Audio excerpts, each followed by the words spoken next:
네, 안녕하십니까. 네, 오늘 아가서 2강을 시작하도록 하겠습니다. 지난주에 그 첫 개강이라 좀 말이 길었는데요. 특히 또, 제가 또 찬송을 하나 부르는 바람에 시간이 좀 많이 갔습니다만은, 오늘부터는 좀, 30분 안에 끝낼 수 있도록 그렇게 하도록 하겠습니다. 자, 오늘 지난주에 우리가 아가서를 말씀드렸는데, 아가서가 성경 중에서 가장 거룩한 책이다 라고 랍비 아키바가 얘기를 했는데, 왜 거룩한 책이냐, 이 아가서의 이제 신학을 말하자면 두 가지예요. 뭐냐면 누가 뭐라 그래도 사랑의 신학입니다. 사랑의 신학을 아주 가장 본질적으로 담고 있는 책이 아가서입니다. 사랑의 신학. 그리고 이 사랑의 신학 속에 무엇이냐면은 신비의 신학이 있습니다. 신비의 신학. 이게 뭐냐면 하나님과 내가 사랑 안에서 하나가 되는 것이 얼마나 신비스러운 일인가를 보여주는, 그것을 남녀 간의 사랑이라고 하는 사랑 고백, 정신적인 사랑, 육체적인 사랑, 그리고 결혼, 함께 사는 것, 이 두 부부의 이걸 통해서 하나님과 나와의 사랑과 그 사랑의 신비를 보여주고 있는 책이다. 그러니 이 아가서는 가장 거룩한 책이다. 왜냐하면 기독교 신앙이라고 하는 것은 하나님과의 관계인데, 관계라고 하는 것이 제가 지난주에 말씀드렸다시피 세 가지가 있다 그랬잖아요. 관계를 맺는 게. 첫째가 율법적인 관계, 율법적인 관계. 이것을 모세오경에서는 언약 관계라고 합니다. 언약, 계약 관계. 너는 나의 백성이고 나는 너의 하나님이다. 그러니까 이 두 관계의 계약을 맺었으니까 너는 십계명을 잘 지켜라. 나는 너희를 축복하고 인도해 주겠다. 이 계약 관계예요. 근데 이것이 깨지면 너는 죽는 거야. 이게 구약의 율법 신앙이거든요. 그리고 신약의 믿음 신앙에서 이것은 예수 그리스도를 믿어. 예수 그리스도를 믿음으로 영접함으로 우리는 구원을 받을 수 있고 하나님의 나라의 백성이 될 수가 있어. 그리고 이것은 아무것도 필요 없어. 믿으면 돼. 그러니까 믿음, 신뢰의 관계잖아요. 신뢰 관계. 그런데 이 단계를 더 넘어서 가장 깊은 단계는 뭐냐면 사랑이거든요. 사랑. 그래서 이 사랑을 가장 잘 담고 있는 복음서가 요한복음서고, 요한복음 21장이 이제 우리가 앞으로 보겠습니다만은 마지막 결론이 뭐예요? 너가 나를 사랑하느냐였어요. 너가 나를 사랑하느냐. 사랑하느냐를 묻는다는 것은 굉장히 근원적인 거예요. 사랑만 하면 다 해결되는 거거든요. 사랑하면 섬기게 되고, 사랑하니까 그 사람을 위해서 일하게 되고, 사랑하니까 희생하게 되고, 사랑하니까 믿음은 사랑 속에 다 들어가 있는 거예요. 그렇기 때문에 이 사랑이 가장 높은 수준의 하나님과의 관계거든요. 사랑. 사랑만 되면 다 되는 거죠, 사실. 거기에 뭐 믿습니까? 안 믿습니까? 예수 천당 불신지옥 말할 필요가 없어요. 이런 것들은요. 다 쓸데없는 거가 되는 거죠. 사랑 안에는 모든 게 다 끝나는 거거든요. 그러니까 이것을 가장 잘 보여주는 것이 아가서인데, 이제 그런 서론적인 지난주 얘기를 마치고 오늘 이제 1장을 들어가 보시면 솔로몬의 가장 아름다운 노래입니다 라고 하면서 이제 1장에 이제 이게 그렇습니다. 여자가 말하는 대화, 그 다음에 친구들이 말하는 대화, 그 다음에 이제 남자가 말하는, 이렇게 세 주체가 이제 각각 말하는 거예요. 그래서 이제 그 세 번역을 보면은 그 구분이 이제 나와 있는데, 먼저 그 1장 2절부터 7절까지가 이제 여자의 노래예요. 여자의 노래인데, 이것을 우리는 아가서를 공부하면서 이 여자가 나라고 생각하시면 좋겠어요. 나이고 남자가 하나님으로 설정을 하고 생각하면서 이것을 해석을 하겠습니다. 그리고 아니면 이 여자는 교회예요. 교회이고 남자는 그리스도예요. 그리스도, 예수 그리스도. 그러니까 그렇게 잡아도 되고, 그냥 내가 김상기라고 하는 내가 그리스도, 예수 그리스도를 놓고 이제 고백하는 겁니다. 사랑의 고백을 하기 시작하는데 뭐냐면 첫째가 키스미예요. 굉장히 도발적이에요. 입 맞춰 주세요. 내게 입 맞춰 주세요. 내가 입 맞출게요가 아니고 당신이 나에게 입 맞춰 주세요. 숨 막힐 듯한 님의 입술로. 이제 야하지 않아요? 님의 사랑은 포도주보다 더 달콤합니다. 님에게서 풍기는 향긋한 내음. 그 남자 냄새예요. 그 다음에 사람들은 님을 쏟아지는 향기름이라고 부릅니다. 그러기에 아가씨들이 님을 사랑합니다. 그러니까 지금 나에게 입 맞춰 주세요. 당신의 사랑은 포도주보다 달콤합니다. 이게 포도주가 이스라엘 최고의 가공식품이잖아요. 음식이잖아요. 이 포도주의 달콤함, 이건 이거보다. 그 다음에 당신의 그 몸에서 풍기는 것은 엄청난 향유입니다. 향기름, 향유. 이거 쉽게 말하면은 향수가 이렇게 막 퍼지는 거죠. 당신의 몸에서. 향수가 막 퍼지는. 이건 사실 이제, 이름을 뜻하는 쉔이라고 하는 히브리어와 그 다음에 기름을 뜻하는, 쉐멘의 쉰. 이게 말장난이에요. 그 말장난인데 그 쉔과 쉰을 같이 써갖고 이제 얘기하는 거예요. 그러니까 이게 뭐냐면 이름과 기름이 당신의 몸에서 같이 풍겨나는 거예요. 그러니까 당신의 몸에서 나는 그 향기로운 향기와 당신의 이름이 널리 퍼지기를, 이런 뜻이 같이 있죠. 그다음에 포도주가 뭐예요? 신이 내린 선물이 포도주예요. 그리고 포도주 맛을 모르는 사람은 인생의 멋을 모르는 사람이라고 생각해요. 근데 당신의 사랑이 포도주보다 달콤해요. 당신의 몸에서 나는 냄새는 향기로운 엄청난 향수가 넘쳐나요. 그런 남자여, 나에게 입 맞춰주세요. 난 당신의 입맞춤을 하고 싶습니다. 근데 여기서 이제 입맞춤이라는 말이 나샤크라고 하는 히브리어인데, 이것은 가족들 만나면 입맞추잖아요. 우리나라는 안 하지만 입맞추고, 친구들 만나면 이제 볼에 입맞추고, 그다음에 공적인 어떤 입맞춤이 있지 않습니까? 옛날 그 서양이나 이런데. 그런데 이런 공적인 입맞춤이에요. 나샤크가.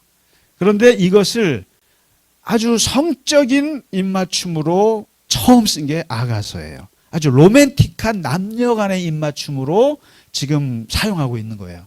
그러니까 굉장히 파격적인 말인데, 이 입맞춤이라고 하는 이 사랑, 이것을 제가 지난주에 말씀드렸던 12세기의 클레르보의 베르나르도, 버나드라고도 하는 그 성인, 그 신비주의 영성가는 아가서를 갖고 86편의 설교를 했는데, 그 중에 맨 앞에 1편, 2편, 3편에 있는 설교가 바로 이 입맞춤이에요. 근데 이 입맞춤을 놓고 우리가 하나님께 입맞추는 단계가 3단계가 있다, 이렇게 얘기를 했어요. 3단계의 입맞춤이 있다 말하는데, 그게 바로 처음에는 발에다가 입맞추는 게 있다.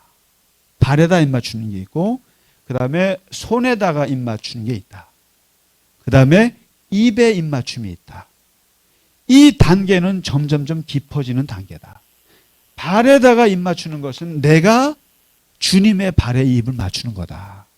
내가 주님의 발에 입 맞춘다는 얘기는 회개를 말하는 거다. 회개. 이거를 이제 정화라고도 해요. 정화.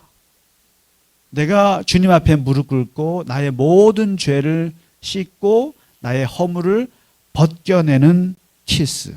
발에다가 뽀뽀하는 거예요. 그럼으로써 내가 주님의 발에 입 맞추고, 그러면 주님이 오셔서 나의 손에다가, 이것은 주님이 나에게 입을 맞춰주는 거다. 주님이 나의 손에 입을 맞춘다는 것은 주님의 은총이다. 주님의 은총이. 은총. 말씀의 은총, 주님이 나에게 입을 맞추는 순간 나는 주님의 말씀 안에서 살아갈 능력으로 힘입어서 살아가는 것이다. 그래서 주님이 나에게 입을 맞췄다. 그럼 주님이 나에게 빛을 비춰주는 것이고 능력을 주시는 것이고 주님이 나를 인도하시는 것이고 그 주님의 빛에 내가 따라가 살 수 있다. 이 단계를 말하는 거예요. 이것을 이제 제가 좀 발에 맞추는 것을 정화라고 하고 손에다가 주님이 입을 맞추는 것을 조명의 단계라고 하죠. 조명의. 그 다음에 입에다가 맞추는 것은 뭐냐? 이것은 하나 되는 것이죠. 하나.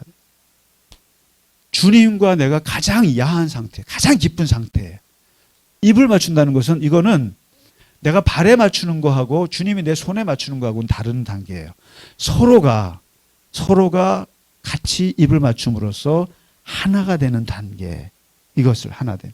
이것을 일치의 단계라고 하죠. 일치의 단계. 하나님이 내 안에, 내가 하나님 안에 거하는 입맞춤. 이 입맞춤을 얘기하는 거죠. 그래서 이 입맞춤을 얘기할 때 이제 우리가 여기서 꼭 짚고 넘어가야 될 중요한 영성 그 과정이 있어요. 제가 지금 말씀드렸습니다마는 이 사랑의 신학 그리고 이 기독교 2000년 동안 영성가들이 쭉 오면서 공통적으로 하나님을 만나게 된 사람이 이렇게 살아가면서 갖게 되는 세 가지 영적인 진보가 있어요. 영적인 진보의 단계를 다 경험을 해요.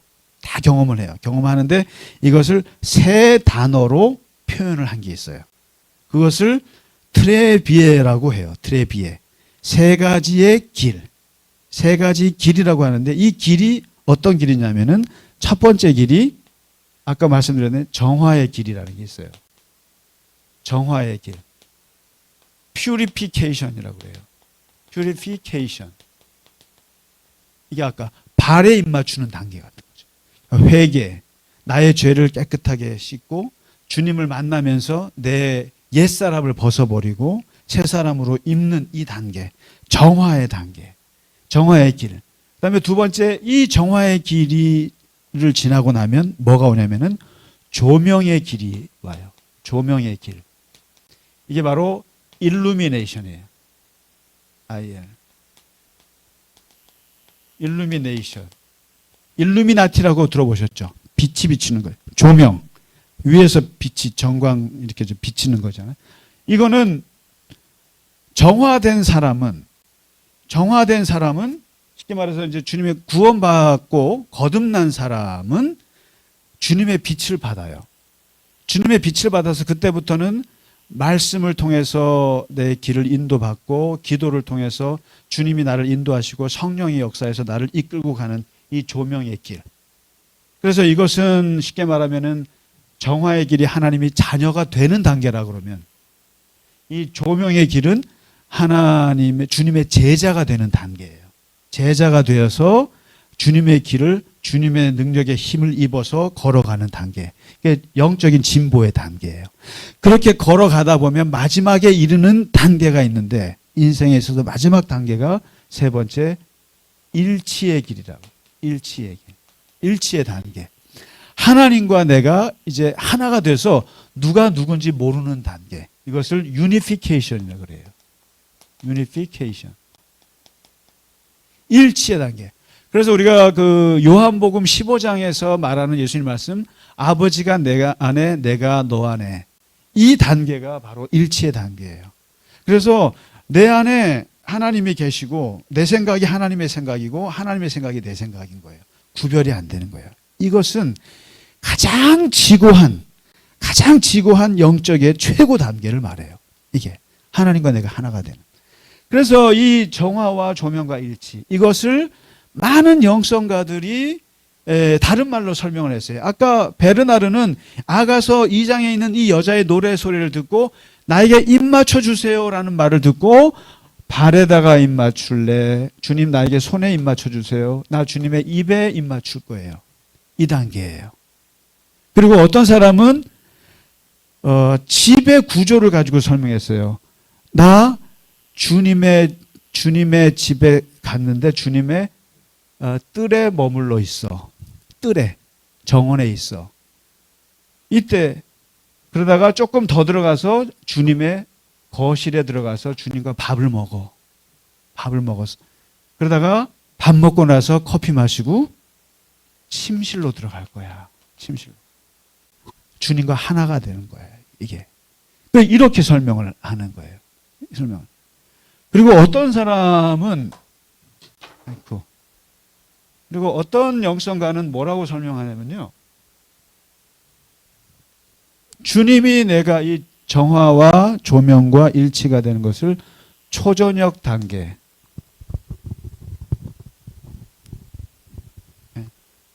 초저녁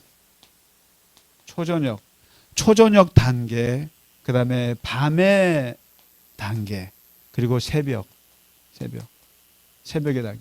이 초저녁에는 내가 깨끗하게 씻는 이런 단계고, 밤에는 그 말씀을 깊이 깨닫게 되는 단계고, 그리고 새벽 단계는 영적인 혼인을 하는 단계, 뭐 이렇게 설명해요. 그리고 마지막 낮의 단계는 하나님을 대면하는, 그 태양빛이 떠올라서 하나님의 얼굴을 보는, 구주를 생각만 해도 내 마음이 좋거든. 주 얼굴 배울 때여야. 이게 낮의 단계다. 이게 네 단계라고도 얘기하는 게 있어요.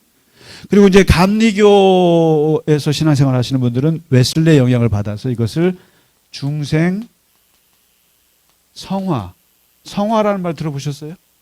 sanctification, 성화, 그리고 영화라고 이렇게 얘기를 해요. 영화. 이렇게 세 가지로도 설명을 하고, 그리고 성결교회 분들은 중생 성결이라고 해요. 성결, 신유,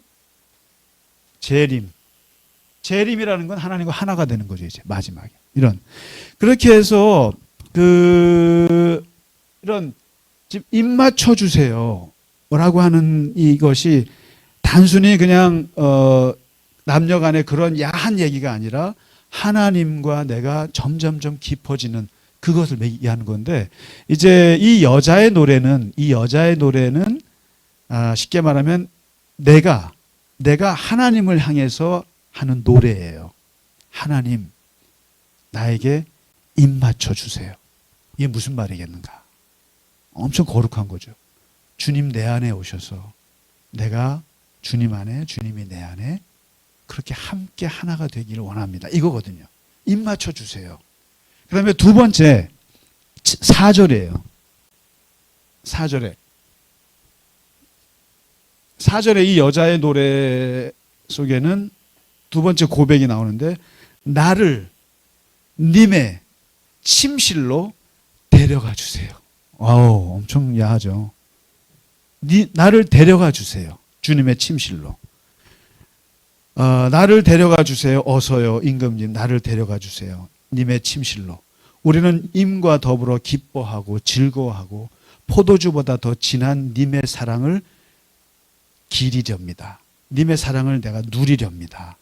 아가씨라면 누구나 임을 사랑하고 싶을 것입니다. 그러니까 그냥 나는 님이 너무너무 좋아서 나를 침실로 데려가세요. 그래서 나는 그냥 그 당신과 기뻐하고 즐거워하고 포도주보다 더 진한 님의 사랑을 나는 맛보고 싶은 거예요. 이런 얘기를 하는 거죠. 이걸 남녀간의 이 상태, 그러니까 남녀간의 사랑, 가장 순수했던 그 사랑의 그 로맨틱을 생각해 보면 이걸 그대로 하나님께 적응하는 거예요. 이게 이제 신비 신학이에요. 신비 신학이고 이게 바로 사랑의 신학인데, 하나님 나를 데려가셔서 나는 하나님과 정말 같이 자고 싶어요. 같이 모든 걸 누리고 싶어요. 달콤한 주님의 그 사랑을 누리고 싶은 거예요. 이거 굉장히 깊은 거죠. 이게요. 주님 나를 데려가 주세요. 그 다음에 세 번째 고백이 뭐냐면은 7절에 그 사랑하는 님이, 사랑하는 그대여 어디 있습니까? 어디 있습니까? 나에게 말해주세요. 어디에서 양떼를 치고 계시는지, 대낮에는 어디에서 양떼를 쉬게 하는지, 양떼를 치는 님의 동무들을 따라다니며 이미 있는 곳을 물으며 헤매란 말입니까?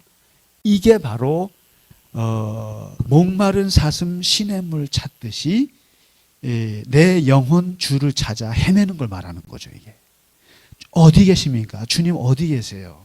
낮에는 어디 계시고 밤에는 어디 계세요? 내가 목마른 사슴처럼 주님을 계속 찾아 헤매는 겁니다. 이 여자가 남자를 찾아서 막 헤매고 동네를 돌아다니며 헤매듯이 사람들한테 물어보는 거예요. 어디 우리 님이 어디 있을까요? 어디 있을까요? 이건 마치 우리가 주님이 어디 계십니까? 어디 계십니까? 하고 님을 찾는 엄청난 영적 갈망을 말합니다. 영적 갈망. 영적 목마름. 이것은 사랑하지 않고는 나올 수 없는 표현이죠. 사랑하기 때문에 목마른 거고 사랑하기 때문에 간절하게 찾아 헤매는 거죠. 어디 계십니까? 그대는 어디 계시나요? 그러니까 이러한 그 영적 갈망이 시편에서도 많이, 이거는 이제 문학적인 거에만 많이 나오는 거죠. 이게 이런 시편이나 이런 아가서 같이 아주 하나님을 갈망하는 것을 이렇게 표현한 거죠. 여인이 남자를 찾아 헤매듯이. 자, 이렇게 이제 오늘 세 가지 이 여인의 고백입니다. 나에게 입 맞춰 주십시오. 그리고 나를 님의 침실로 데려가 주세요. 그리고 그대 어디 계십니까? 이러면서 이러한 자기의 모습을 옆에 친구들이 봐요. 친구들이 보고 아가씨들이 놀려요. 놀리고 그리고 그렇잖아요. 막 여자가 막 한밤중에 막 성을 돌아다니면서 남자를 찾아 헤매니까 미친 것 같지 않겠어요? 그래서 이러한 것을 의식해서 하는 말이 있어요. 5절과 6절이에요. 예루살렘의 아가씨들아, 내가 비록 검다마는 게달의 장막처럼 솔로몬의 휘장처럼 귀엽다고도 하더라. 내가 검다고 내가 햇볕에 그을렸다고 나를 깔보지 마라. 나를 무시하지 마라. 오빠들 성화에 못 이겨서 나의 포도원은 버려둔 채 오빠들의 포도원들을 돌보느라고 이렇게 얼굴이 탄 것이다. 여기서 저번에 우리가 술람미 여인이 누굴까요? 라고 했을 때 이디오피아 부족의 좀 아프리카 그리고 이제 솔로몬에 관련된 에피소드 얘기했잖아요. 저 포도 아프리카 쪽에 갔더니 거기에 아주 얼굴에 타서 열심히 일하는 아가씨에 반해가지고 데리고 왔다. 근데 여기서 그런 걸 좀 느끼죠. 내가 포도원에서 열심히 일하는데 그러다가 얼굴이 탔다 이 말이죠. 탔는데 이 검은 걸 가지고 나를 무시하지 마라. 이 검은색이라고 하는 것은 검은 피부, 히브리어로 스호라라고 하는 이 검은색 피부라고 하는 것은 건강하다는 상징이에요. 건강하고 젊고 활기 있고 아름답다라고 하는 것을 나타내는 거예요. 그리고 이 검정색에 대한 긍정적인 이미지가 여기에 지금 아가서에 있어요. 이제 앞으로 보시겠습니다만은 아가서는 바벨론 포로, 다시 말해서 해외 경험을 하고 나서 들어온 상태예요. 해외 경험을 하고 들어온 상태에 쓰여진 것이고, 그러다 보니까 이제 옛날에 그 유대 땅에서만 살고 있던 폐쇄적인 사람들이 아니에요. 아니고 이방 민족, 그다음에 솔로몬 때의 그 무역과 교역 이런 것 경험하고 바벨론 포로가 돼서 딴 나라를 국제 경험을 한 사람들의 이게 있어요. 그래서 검은색에 대한 부정적인 게 없어요. 이제 보세요. 앞으로 이 아가서가 얼마나 유니버셜한 건지. 그러니까 이방인에 대해서 적이 없어요. 그런 편견이 없어요. 없고 그리고 뭐 옛날 우리 순수민족 이런 게 아니에요. 그러니까 검은색에 대해서 굉장히 긍정적으로 표현해줘. 왜냐하면 다른 민족이랑 이제 혼혈이 되기 시작했기 때문에 그래요. 그러니까 여러분 이게 혼혈을 나쁘게 보는 것은 유대 옛날 이게 바리새인들의 전통 같은 거예요. 근데 이제 이게 문화라는 게 섞이지 않습니까? 그러면서 나를 검정색 피부라고 해서 나를 얕보지 마라. 난 건강해. 그리고 이 게달의 장막, 이게 뭐냐면은 이스라엘 그 아라비아 북쪽에 위치한 부족의 이름이 게달이에요. 그 게달의 장막, 이게 이스마엘 후손과 관련되어 있는데, 이 게달이라는 말이 어둠이라는 뜻이에요. 어둠.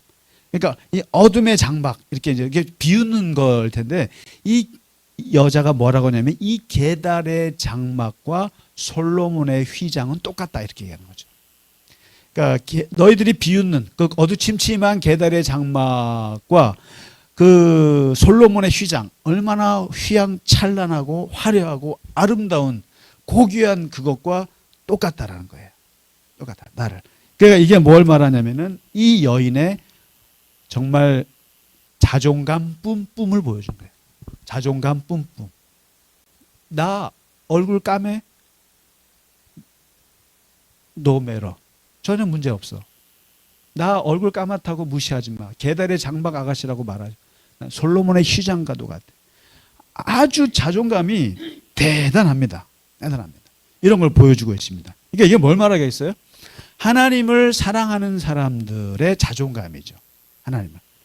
주님, 하나님 나에게 입 맞춰 주세요. 나를 침실로 데려가 주세요. 하나님 어디 계십니까? 이런 갈망하는 사람들은 세상 사람들이 볼 때 미쳤다고 볼지 몰라도 웃기지 마라. 나는 당당해. 나는 자존감이 뿜뿜이야.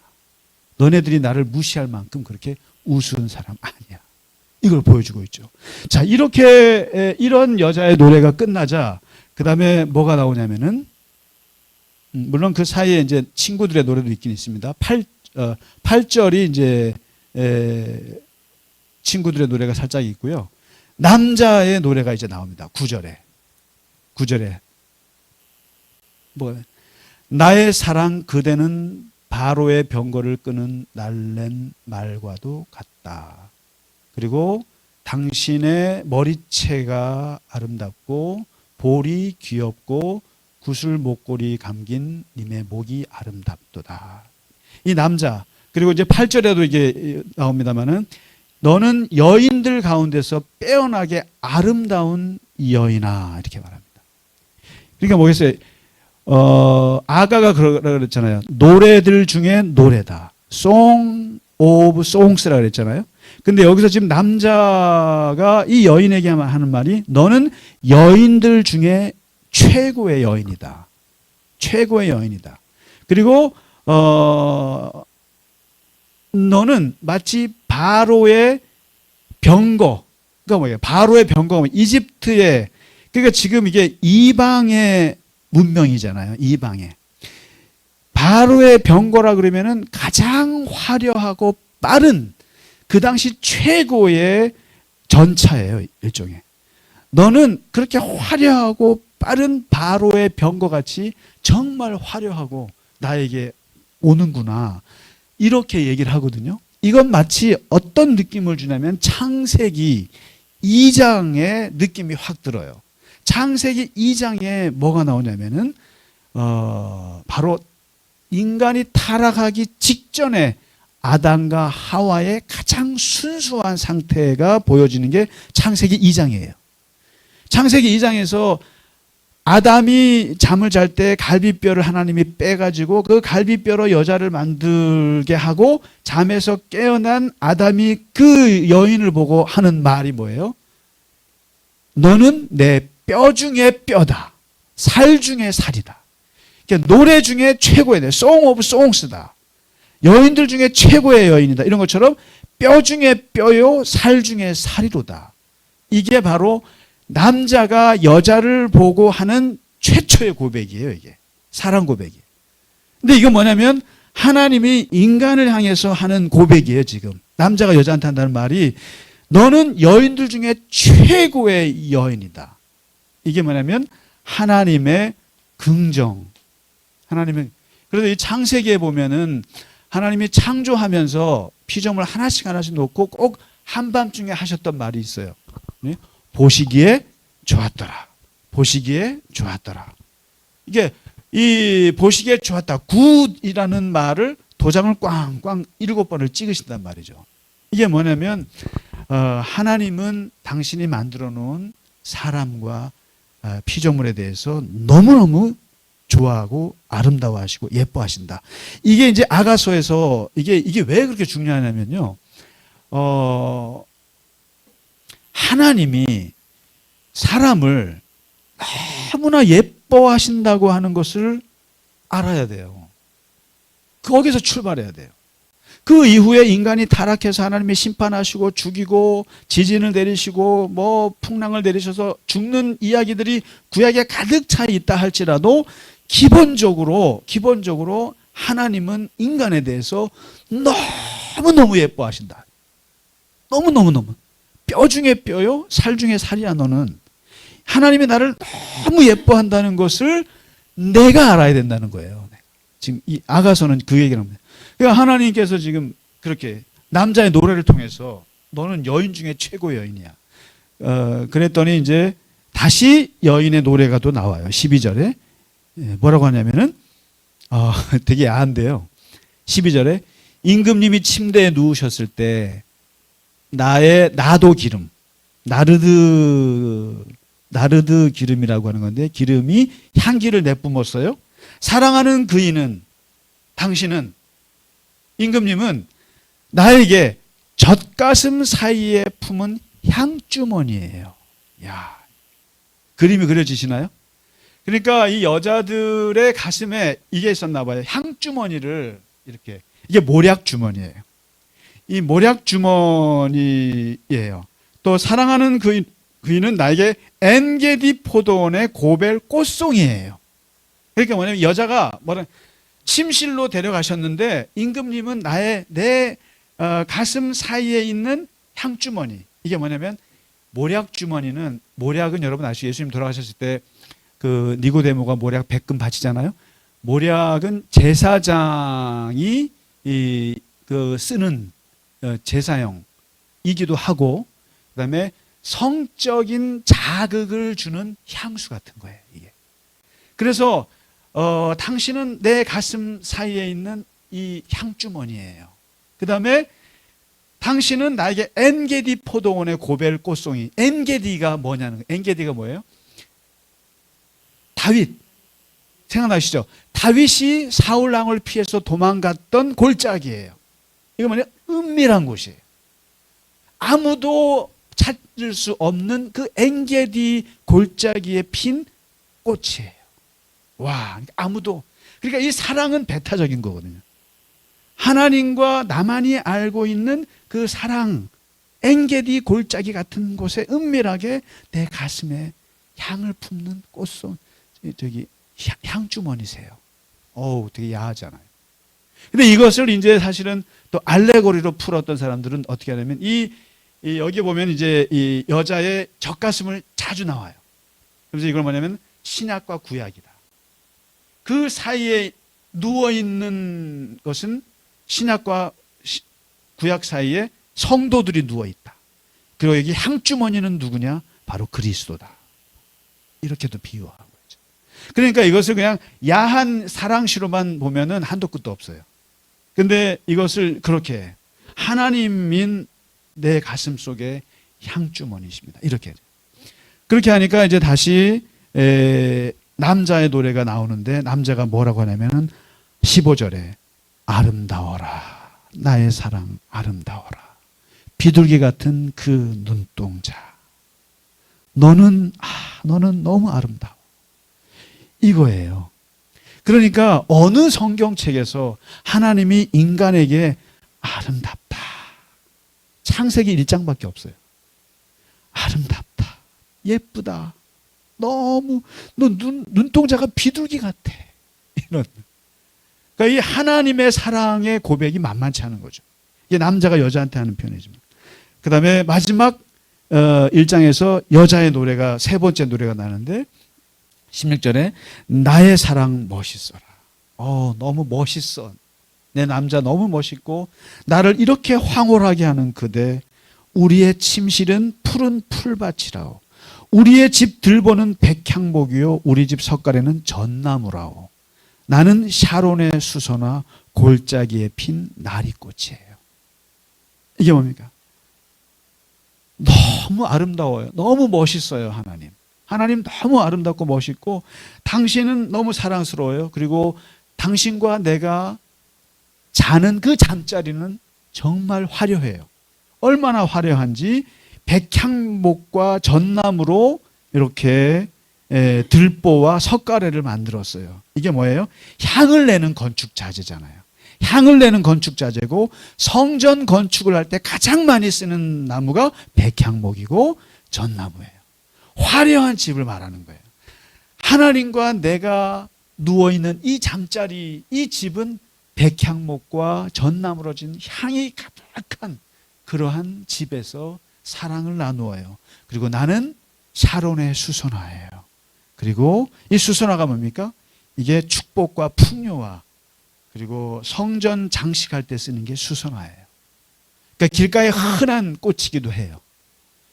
그러면서 마지막 고백을 합니다. 자, 이제 이렇게 해서 오늘 1장에서는 서로의 프로포즈예요. 남녀 간의 프로포즈. 결혼하기 전에 신랑 신부가 되기 전에 프로포즈, 서로가 사랑을 고백하는 고백인데 남자와 여자의 이 고백들이 사랑의 고백이 나오는 겁니다. 이게 얼마나 깊은 영적으로 얼마나 깊은 사랑인가를 아주 로맨틱한 문학적 표현이지만 우리가 느낄 수 있다. 그죠? 1장에서 입 맞춰주세요. 네. 자, 오늘은 1장을 이렇게 마치도록 하겠습니다. 혹시 질문 있으실까요? 마이크 잡고 좀 해주시면 좋겠어요. 아니 정말이에요. 마이크 그냥 마이크 잡고 네네네. 그냥 목소리 나오게. 그 아까 슬라미 여인 있잖아요. 예. 이방인이잖아요. 이방인이라는 설도 있고 또 뭐 제가 한 6가지 설을 말씀드렸는데 뭐 저기 수넴 여인이라고도 하고 그러니까 그 발음이 슐람미 그다음에 뭐 슐로모 해서 솔로몬의 여성형이라 해서 여자도 있고 한데 재밌는 해석은 이디오피아 이방의 검은 여인 그 여인과 솔로몬의 사랑이 아닐까 뭐 이렇게 얘기하기도 해요. 그 당시에 솔로몬이 왜 이방 여자들을 많이 취해가지고 네. 그래서 이방 그 문화가 들어와서 그 무상을 생겨 그래서 네. 솔로몬의 그 치적에서 제일 네. 그 좋지 않는 네. 그걸로 우리가 생각하고 있거든요. 네네네. 그런데 여기서 그 사람에게 최대 이렇게 찬사를 붙이면서 그 여자를 쓴 이유가 뭐예요? 술람이. 네. 그러니까 이제 그 궁녀 1000명을 거느리면서 이제 이 우상 숭배의 길로 갔던 그 솔로몬에 대해서 그 열왕기 역사 예언자들의 역사에서는 엄청난 비판을 해요. 그게 나라를 망쳐먹은 일이다. 우상 숭배의 길. 그렇게 하는데 그것과는 별개로 이미 솔로몬 때의 나라의 이 시대적인 상황은 국제화돼 버렸어요. 국제화됐고 이방에서 지혜를 들으러 온 사람들 거기에서 이제 시바의 여왕이라고 그러고 그래서 에디오피아가 그때 그 여왕이 왔을 거다라고 하는 그게 그래서 지금 이스라엘이 유대인들 DNA를 가진 사람들을 다 데리고 오잖아요. 그 데리고 온 사람들 중에 아프리카에서도 데리고 왔어요. 이디오피아에서도. 그러니까 이게 다 솔로몬이 낳은 자식들이라고 해서 DNA 조사를 해가지고. 그러니까 솔로몬이 1000명이랑 했던 얘기는 엄청난 씨를 뿌렸다는 얘기고, 그리고 그게 아프리카 쪽도 이렇게 막 다 있죠. 그러니까 우상 숭배하고는 별개로 이미 국제화돼 버렸고, 이제 그리고 솔로몬이 죽고 나서 거의 900년 정도인가요? 지나고 나서 나라가 다 망해서 바벨론 포로가 되거든요. 그때 이 아가서가 쓰여진 거예요. 솔로몬 때 쓴 게 아니에요, 사실은. 어떻게 보면. 그러니까 이 지혜서들, 잠언, 전도서, 욥기, 이 아가서들은 사실은 굉장히 이런 포로 경험들을 하고 나서 굉장히 후대에 쓰여진 것들로 봐요. 그러니까 이 언어나 그다음에 이런 뭐 이게 이제 그 표현한 이런 단어들을 보면은 시대가 이미 벌써 다른 민족들과 이렇게 섞이기 시작했던 그런 것들이 반영이 되어 있어요. 예. 왜 솔로몬의 아가스라고 그래요? 그 솔로몬의 잠언이라, 그다음에 솔로몬의 전도서라 할 때 옛날에는 예를 들면 지금은 우리가 이제 뭐 김상기의 책이다 그러면은 내가 써야 되는 거거든요. 내가 쓰지 않으면 안 돼요. 그런데 그 당시에는 모세오경이다 그러면 모세의 이름을 걸고 쓰는 거예요. 그 당시에 최고의 존경받는 권위자의 이름을 걸고 쓰는 거예요. 그러니까 이것을 솔로몬이 앉아서 도서관에 앉아서 썼다고 생각하는 것보다는 솔로몬이 했던 것들도 있겠죠. 그런 내려오겠죠. 그런 것들을 후대 사람들이 솔로몬의 권위의 이름을 걸어서 써요. 예를 들면 예레미야서는 예레미야가 썼느냐? 아니에요. 예레미야의 제자 바룩이 쓴 거예요. 바룩이 썼는데 이게 바룩서라고 쓰지 않아요. 우리 스승의 이름을 내걸어요. 그러니까 솔로몬의 아가다 그러면은 이제 솔로몬을 집어넣기도 하는 거예요. 그러니까 여기서는 어떻게 보면 솔로몬과 어떤 여인과의 사랑으로 이렇게 설정을 한 것일 수도 있고. 그러니까 구약에서는 모세오경이니까 모세가 썼다 이렇게 문자적으로 볼 건 아니고요. 모세의 이름을 걸었다. 솔로몬의 이름을 대표로 해서 쓰는 것이다. 이런 문화였다는 건 그렇게 좀 아시면 좋을 것 같아요. 이해하시면 좋을 것 같아요. 자, 더 질문 없으시죠? 아주 좋은 질문 하셨습니다. 네, 우리 마치도록 하겠습니다. 다음 주에 3강을 진행하도록 하겠습니다. 오늘 고생 많으셨습니다. 감사합니다. 감사합니다.